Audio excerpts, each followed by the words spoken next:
সুপ্রভাত। আবার চলে এলাম সকলের সামনে আমাদের রান্নাঘরে। আজকে আমি তৈরি করে দেখাবো চাল কুমড়ো পাতায় মোড়া রুই তন্দুরি ভাপা। এটি তৈরি করতে লাগবে রুই মাছ, চাল কুমড়ো পাতা, আদা রসুন কাঁচা লঙ্কা বাটা, টক দই আর সর্ষে, কাঁচা লঙ্কা, নারকেল বাটা পরে টক দইয়ের সাথে মিশিয়ে নেব, আর নুন, হলুদ, পাতিলেবুর রস আর কাঁচা লঙ্কা গোটা লাগবে, আর সর্ষের তেল, আর তন্দুরিটা মেন করার জন্য সেটা কাঠকয়লা আর ঘি লাগবে।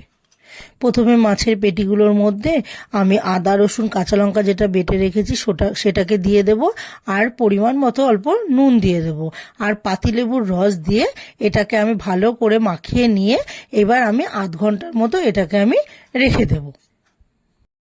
এবার আধ ঘন্টা পর আমি ওর মধ্যে সর্ষে, কাঁচা লঙ্কা, নারকেল দিয়ে যেটা পেস্ট করেছি ওর সাথে টক দইটাও দিয়ে দিয়েছি, দিয়ে ওটাকে দেব, আর নুন আর হলুদ দেব, দিয়ে এবার ভালো করে এটাকে মাখাবো, আর কাঁচা সর্ষের তেলটা দেব, দিয়ে নিয়ে এটাকে মাখিয়ে কিছুক্ষণ রাখবো। কিন্তু তার মধ্যে আমি এই মাখাটার মধ্যে একটা বাটির মধ্যে আমি কাঠকয়লাটা পুড়িয়ে নিয়ে রেখে ওর মধ্যে ঘি দিয়ে দেবো, তাহলে সেটা ফ্লেভারটা উঠবে। দিয়ে আমি কিছুক্ষণ মোটামুটি 20-25 মিনিট আমি চাপা দিয়ে রেখে দেব।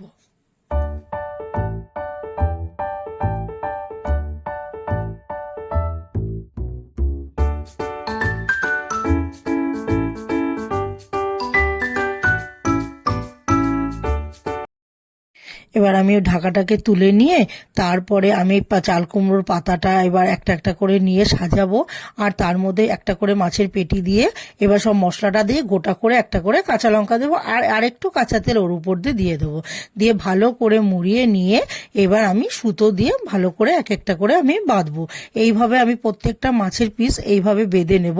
বেঁধে নেওয়ার পর এবার চাটু বসালেও হতো, কিন্তু আমি কড়াইটার মধ্যেই আমি তেলটা গরম করে নিয়ে এর মধ্যে আমি ওই মাছের সব পেটিগুলোকে যেটা মুড়ে রেখেছি সেগুলো আমি পরপর সাজিয়ে একটু চাপা দিয়ে রেখে দেব। তারপরে কিছুক্ষণ পর আমি আবার ঢাকাটাকে তুলে নিয়ে এবার খুন্তি দিয়ে আমি আস্তে আস্তে করে আমি ওগুলোকে আবার একটু উল্টে দেব, তাহলে একটা পিঠ হয়ে যাওয়ার পর আবার উল্টে দিলে তখন আরেকটা পিঠও আমার হয়ে যাবে। এবার দুদিকটাই উল্টে পাল্টে নিয়ে দেখে নিলাম যে হ্যাঁ পাতাটাও ভাজা হয়ে গেছে, তারপর ভেতরে মাছটাও সেদ্ধ হয়ে গেছে, তাহলে আমার এটা তৈরি হয়ে যাবে তন্দুরি ভাপাটা। এটা গরম গরম ভাতের সাথে পরিবেশন করবেন, খুব ভালো লাগবে খেতে। এটা পাতাটাও খাওয়া যাবে আর ভেতরে মাছটা তো অবশ্যই খাবেন। আর এটি যদি ভালো লেগে থাকে তাহলে লাইক করবেন, কমেন্ট করে আমাকে জানাবেন, আর শেয়ার করবেন, অবশ্যই সাবস্ক্রাইব করবেন। ধন্যবাদ।